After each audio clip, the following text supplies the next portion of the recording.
How's it going, everyone? Welcome back to another video. Today I'm going to be showing you my group's project Dawn, the decentralized atmospheric weather network, and what it actually does.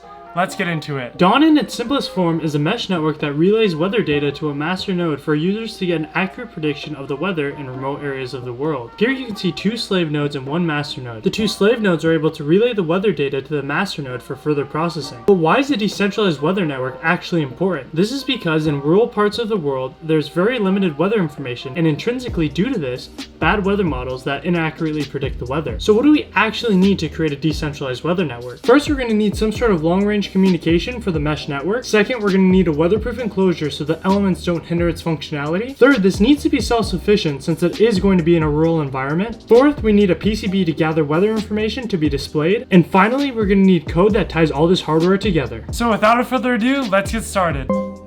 After watching a few videos on YouTube, we saw the best option for low-cost, long-range communication was via LoRa. LoRa consumes very low energy, which is perfect for our application, so we added it to our cart. Everything was designed in Onshape and would highly recommend trying it out for small assemblies like this if you haven't already. After the enclosure was finished, I sent them over to my Bamboo P1S to be printed. Since we're placing these in a rural environment, they need to use solar panels to power them. The thing is, we need to charge batteries with this solar panel so it can operate during the night. We combated this by buying a 5-volt solar charger that connects to our LoRa ESP32. My teammates Ken and Christian made the weather PCB on KiCad and ordered most of the components on Mouser. For humidity, temperature, and air pressure, we are using a BME 280, and for air quality, we are using an ENS 160. Now that we have all the hardware completed, let's move on to a short build montage.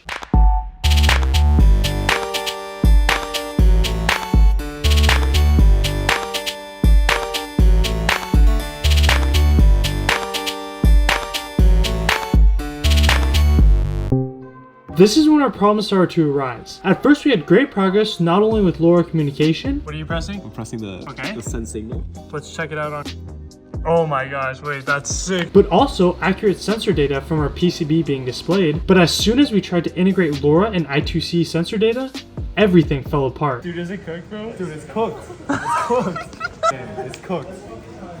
Bro, dude, now we have two sensors that are bugging, bro. No way. I actually shorted it. It's busted now. No, because like look, when this goes to the ground. Yeah. Despite all this, we were able to get an enclosure assembled displaying only its sensor data to do some testing. Alright, right now we're gonna do a quick demonstration of air pressure by putting it in a vacuum chamber.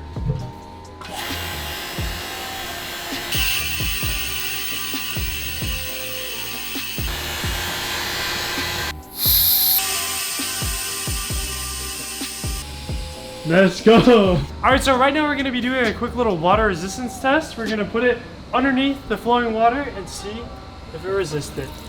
No way.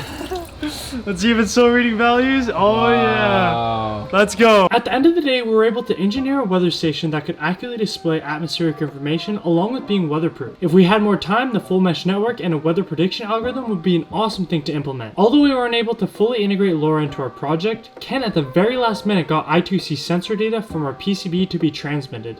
Okay, I'm gonna give a quick demo, alright? I got the air quality index running right here in the background, and I have a soldering iron to 5.